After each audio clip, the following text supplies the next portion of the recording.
Krishna Parabrahmane Namaha. Today I am going to discuss spiritual humanism, the topic, after the prayer. Jnananandamayam devam nirmala spatikakritim adharam sarva vidyanam hayagriva upasmahe. A religion based on the ability of human being to solve the problems of society using logic and science. Most people need to religion to help guide them through life's challenges and difficulties, moral decisions. Recognizing how the power of religious rituals, methods, and communication can impact human behavior, spiritual humanism fuses traditional religious behaviors onto the foundations of scientific humanist inquiry. While it is impossible to remove age-old traditions from human culture, we can redirect them by redefining their underlying significance and meanings. Spiritual humanism is natural, not supernatural. By using a method of scientific inquiry, we can define the inspirational singular spark inherent in all living creatures. The word spirituality has religious roots, originally referring to the idea that human beings have a non-material spirit or soul. Since humanists argue that spirituality can be understood as referring to a set of natural human characteristics which are as vital to those who are not religious as to those who are. If we use the language of spirituality to refer to the natural dimension of human life, then non-religious people can be included in the discussion. Spirituality is about meaning. All animals have to make meaning at the environment in which they live. They have to make sense it to avoid falling into rivers or to find their way to food a suitable mate. Human beings, probably because of our special abilities with language, have gone further and developed a need to make meaning of our lives. You could say that without a God or higher being, there is no meaning to life. And it is certainly true that humanists believe there is no predetermined purpose of human beings need to feel their life has meaning. Humanists believe that each of us constructs spiritual meaning for ourselves. We are responsible for our own spirituality. To achieve that sense of spiritual meaningfulness, we feel a deep need to connect with something greater than ourselves. Traditionally expressed as a connection to a God or supreme being, non-religious people might equally connect with nature, the earth, or the universe, or with family, friends, or a political party, or with all of these, or something else. People especially search for spiritual meaning at significant stages in life. When people get married, they often want more than just a legal management and wish to make a promises to their partner based in shared beliefs. When we die, we want to tell a meaningful story about our life, to consider how our life fits into a bigger picture, a bigger whole. We sometimes want to transcend our everyday lives.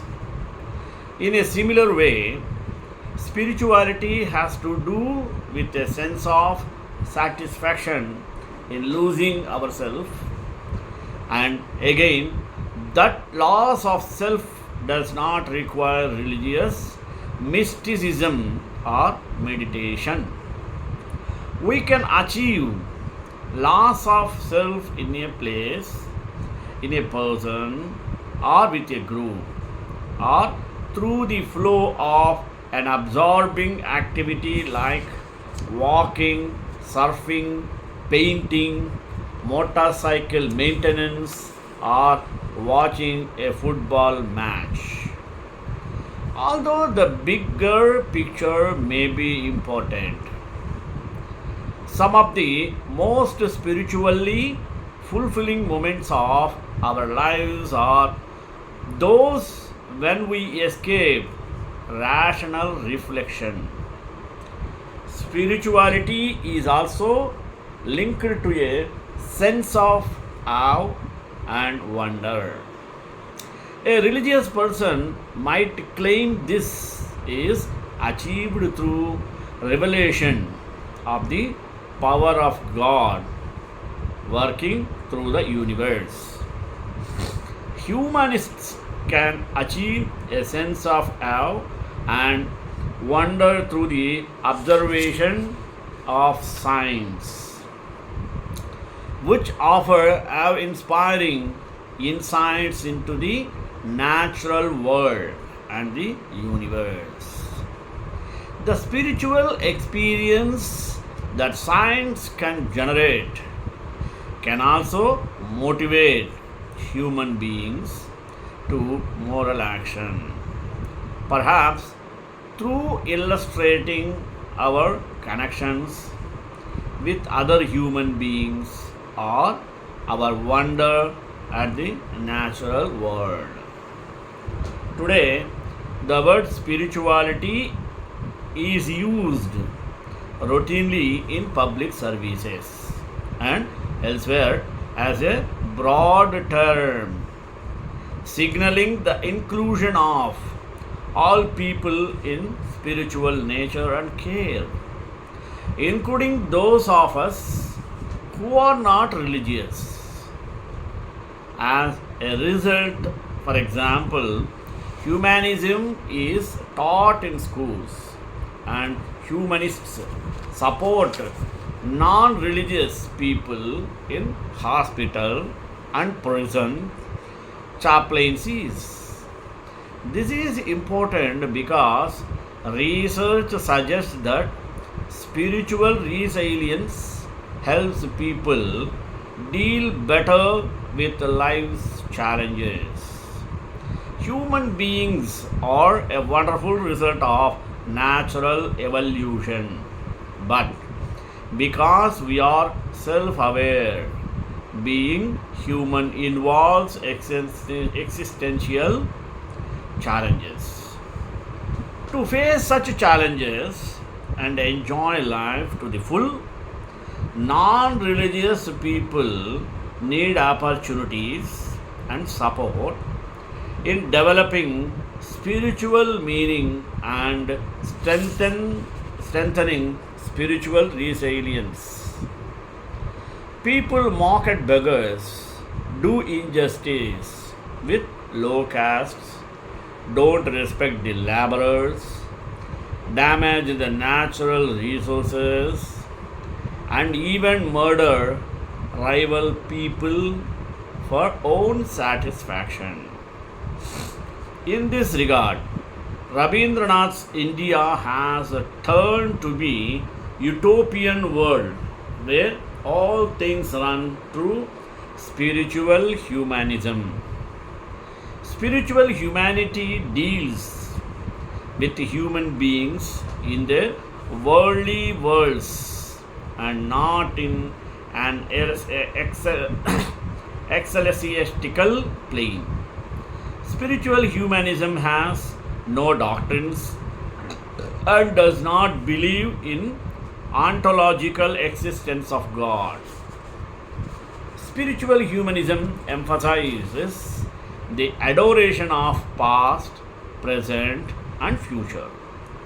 Today is the sum total of past and it is a determination the future. So if we would have sown the seed in the past, our today is beautiful and our future will be secure. Spiritual humanism believes that sharing food with others is the manifestation of God within us. It reinforces social occurrence and releases the strain or burden of everyday life. Tagore, though born in aristocratic family, believed in human dignity and equality and castigated the Indian tradition of exclusiveness and isolation and imagined a country free of all divisions of caste, creed, community, and nationality. Through his songs and poems, he wanted to articulate that spirituality is only attainable at the cost of loving and serving human beings. Once Swami Vivekananda said, the poor, the illiterate, the ignorant, the afflicted, let these be your God. Know that service to these alone is the highest religion. Gitanjali, the Nobel Prize winning book, is the songs of offering to God with all humanitarian zeal and a journey from the finite to the infinite. Tagore believes that man can't achieve spirituality by shutting his eyes, ears, tongue, and five senses and chanting mantras in front of some idol, but by doing his works with the fellow men in this very earth. He can get his Brahma. This is the crux of spiritual humanism that proclaims human body is the temple of living God. So to love man is to love the Almighty, and to serve mankind is to serve the Supreme Immanent Will. God is not to be found in the temple, but with the poorest and the lowliest and the lost. He urges to strip off all religious clothing and idol worshipping and embrace the toil instead of praying for deliverance. In Tagore's spiritualism, there is no place for selfishness and narrow individualism. We are the part of the great chain of being.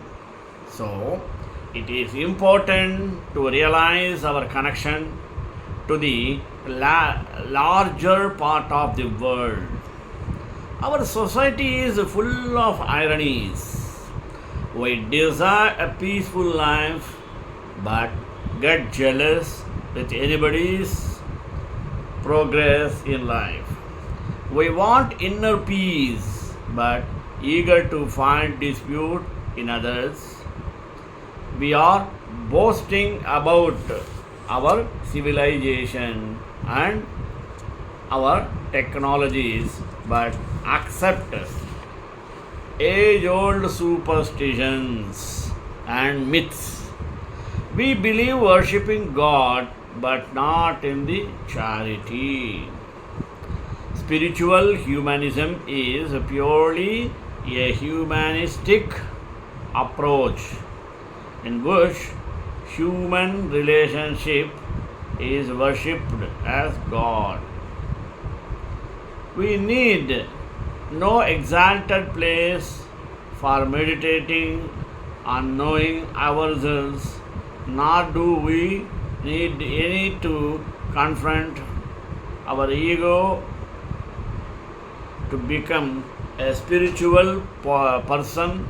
Rather, spirituality can be attained by feeling poor, by helping the destitute, and by loving human beings.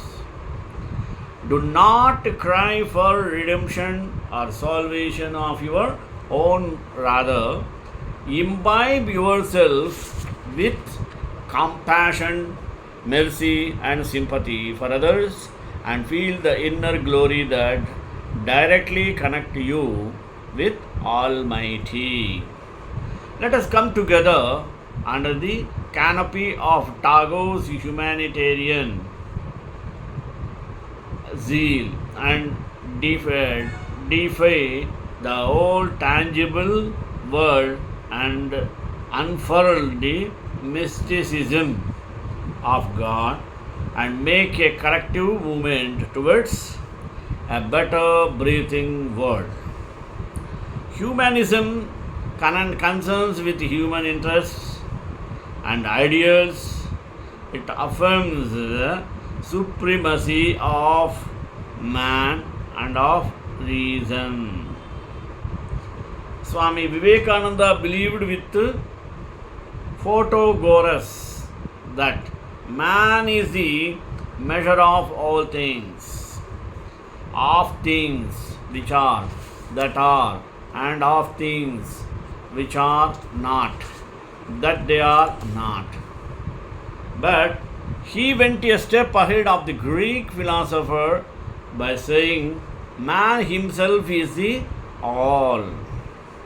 I cannot know the fundamental reality because I am that fundamental reality. Swami Vivekananda's humanism is not confined to man, and his immediate or long-term interest, but he is concerned about the impact of human activities on the world, because thought is inside the outward. His mission was to transform man by inculcating in him soul elevating thoughts so that he would eschew such activities as can prove to be harmful for society. Feeling for the others is growing in oneness. Feel like Lord Krishna and you will be a Krishna. Feel that like Brahma or Buddha and you will be a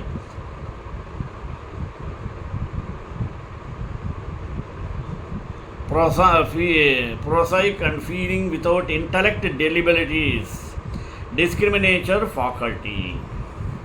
He synchronized faith and reason, thought and feeling, humanity and divinity for the development of total man. He wanted to divine human tendencies so that mankind is not endangered by unethical acts.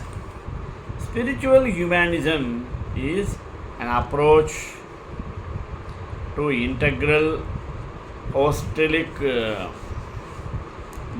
living founded even entirely upon the circumstances of our human life or regularities human lives living moment to the three next as the allow for the non-dual simplicity of our natural condition to unfold.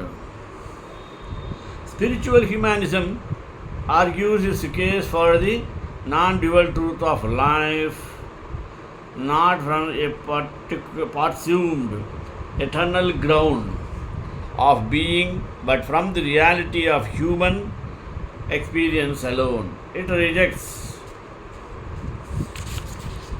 the notion of some substance which human life is presented as but a temporary modification of manifestation, and rather suggests the human nature freed from the Vasuki or freed from the simple truth of our natural or non-dual condition will reveal itself as all.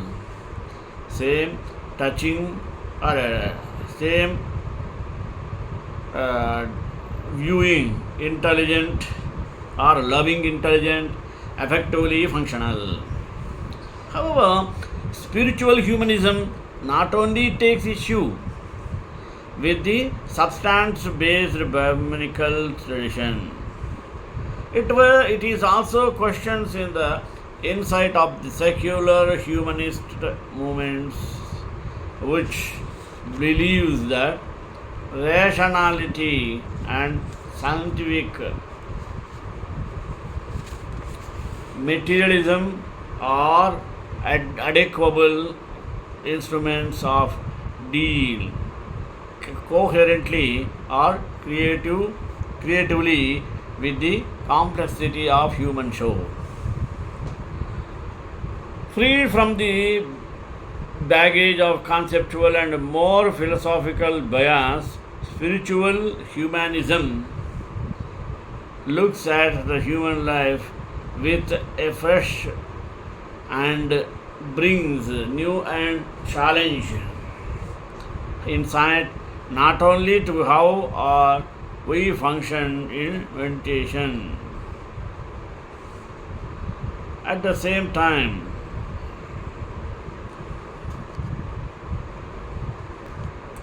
but also how we approach the question of integral living from a human centric perspective.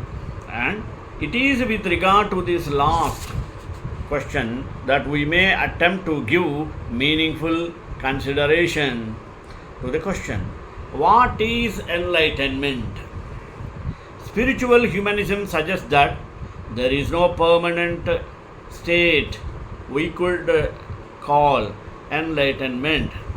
Human life, because of its unique circumstances, is presented from moment to moment with new and verifying challenges, and it has to be viral or deal with this as best it can from both its conditions and free disposition.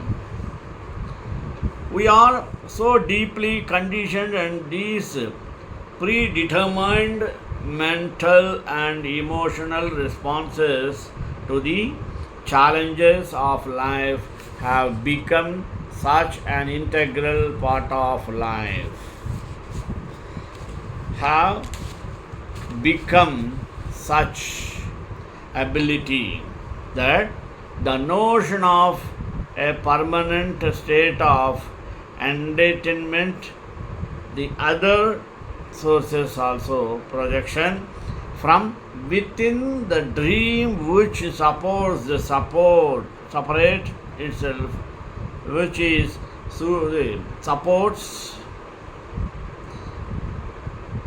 and inquire thoroughly with the clear state or condition which could universally be described as enlightenment. Each so called enlightened being manifests may discover personally characterizing or characteristics, and although may make them a feeling unified with some eternal substance, and so uh, on, or feelings outward with the essence of mind, God, or even life spirit. These folks often exhibited itself. These folks often exhibit qualities, a response which are still very good, circumstantially influenced. So, if enlightenment is to be associated with the perfect freedom from worldly circumstances, then it would seem that such enlightenment has to get to appear even the force of love earth.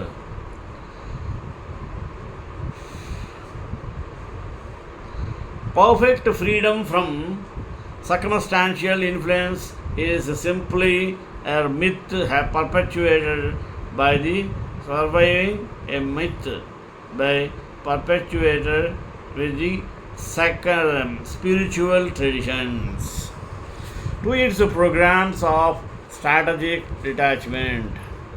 The world without appreciating that very world is inherited or integral to the tradition present presumed separate hills.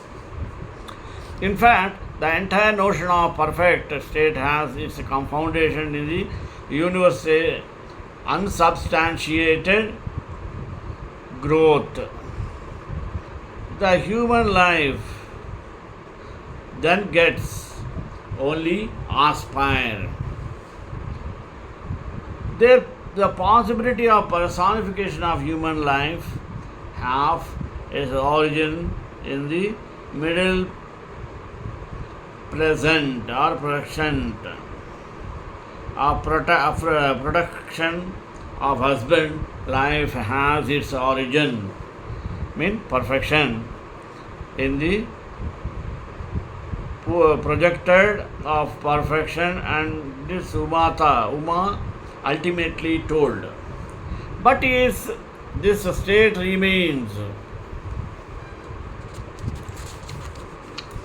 elusive and not clearly verified under all the conditions as a substantial truth of actual present experience, even by those who claim to extend in the pressure of unconsciously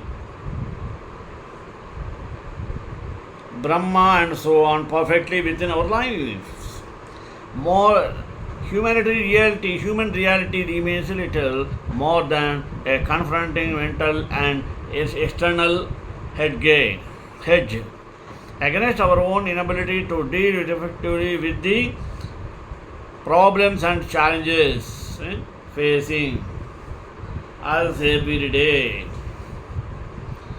Many past and present masters of enlightenment do have shown to become again long ambition towards themselves, to their followers as perfected owners.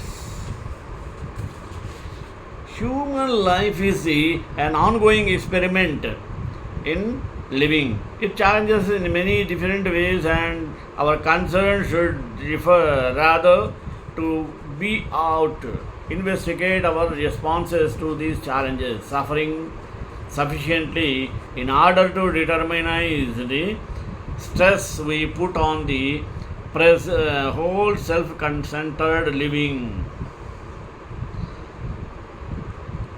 We put on the psychological or a physical being as a whole avirbhava of the universe, self-centered living. Such a realism will free us from the added stress of trying to live up to the Samparasarama kind. We need to become realists, not idealists.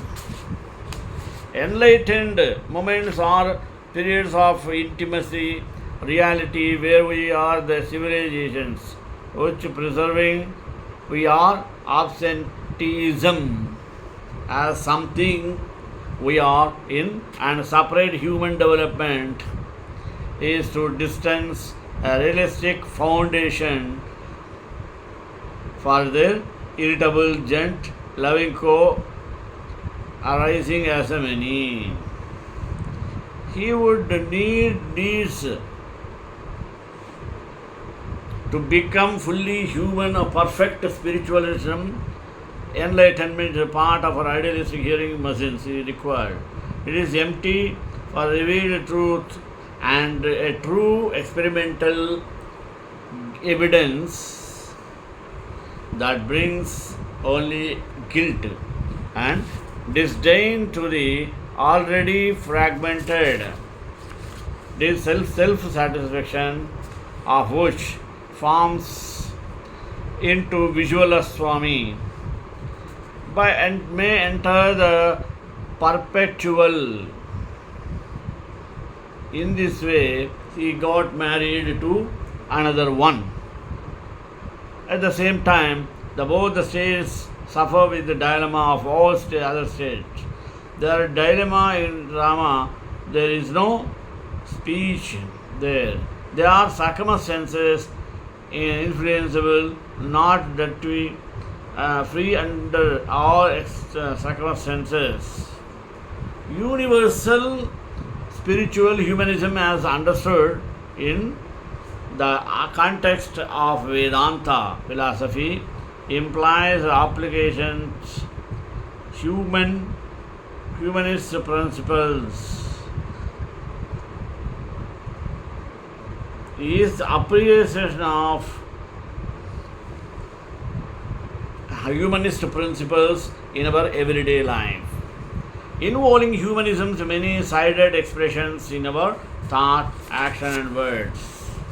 The whole humanity, the bare creation, is one of spiritual forming.